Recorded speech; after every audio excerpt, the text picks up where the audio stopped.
చంద్ర గారిని కలిసినప్పుడు అడిగాను ఆయన సలహా ఏంటి నాకని.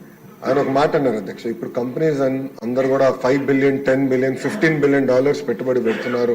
ఒక నెల డిలే అయినా, ఒక 3 నెలలు డిలే అయినా మా బిజినెస్ ప్లాన్ మొత్తం తారుమారు అవుతుంది. So speed of doing business మీద మీరు డెలివరీ చేయండి, తప్పనిసరిగా అందరూ ఆంధ్ర రాష్ట్రానికి వస్తారు అని చాలా స్పష్టంగా ఆయన కూడా నాకు చెప్తాం జరిగింది అధ్యక్ష.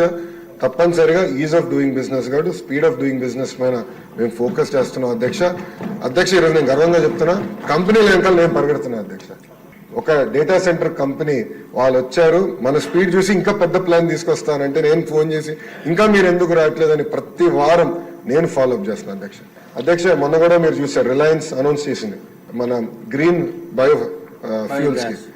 దాని గురించి అధ్యక్ష నేను వాళ్ళకి ఫోన్ చేసి కంగ్రాచులేషన్స్, ఈ రోజు MOU అయిపోయింది, 500 మీరు ఎప్పటికల్లా పూర్తి చేస్తాను తిప్పి వాళ్ళకి చెప్పింది ఏంటంటే ఆంధ్ర రాష్ట్రం ఇంత ఫాస్ట్ గా మూవ్ అవుతుందని మేము ఊహించలేదు. 500 కాదు 700 సెంటర్లు మేము ఆంధ్ర రాష్ట్రంలో పెడతామని తిప్పి నాకు హామీ ఇస్తాను అధ్యక్ష.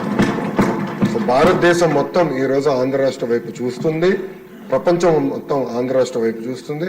తప్పనిసరిగా స్పీడ్ ఆఫ్ డూయింగ్ బిజినెస్ ద్వారా మనం డెలివర్ చేస్తాం అధ్యక్ష.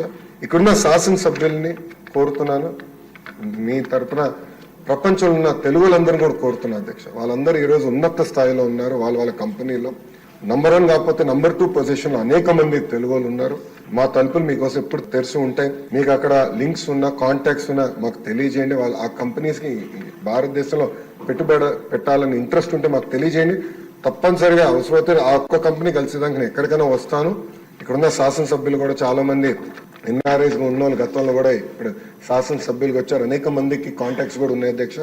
వాళ్ళు కూడా నేను కోరేది, మీరు మీ రోలడెక్స్ నాకు ఇవ్వండి, కాంటాక్ట్స్ నాకు ఇవ్వండి. వాళ్ళందరూ నేను ప్రొయాక్టివ్ గా అవుట్ రీచ్ చేస్తాను. కలిసికట్టుగా, ఇది కేవలం ఒక లోకేష్ వల్లనే అవుదండి, కలిసికట్టుగా మనందరం పనిచేస్తాం. 164 మంది ఒక NDA కూటమికి చెందిన శాసనసభ్యులందరూ ఈ సభలో ఉన్నారు. మనందరం కలిసికట్టుగా పనిచేస్తే 5 లక్షల ఉద్యోగాలు అనేది కల్పించగలుగుతాం. 5 లక్షల ఉద్యోగాలు కానీ మనం ఒక్కసారి సాధిస్తే ఇంకా విశాఖపట్నాన్ని ఎవరు ఆపలేరు, ఏ ప్రభుత్వం వచ్చినా ఆపలేదు. ఈరోజు హైదరాబాద్ ఎట్లయితే క్రిటికల్ మాస్ వచ్చిందో అలా విశాఖపట్నం క్రిటికల్ మాస్ వస్తుంది. అందుకే కలిసికట్టుగా పనిచేద్దాం. 5 లక్షల IT ఉద్యోగాలు తప్పనిసరిగా విశాఖపట్నం తీసుకొద్దామని ఈ సభాముఖ శాసనసభ్యులు అందరూ తెలుపుకుంటారు.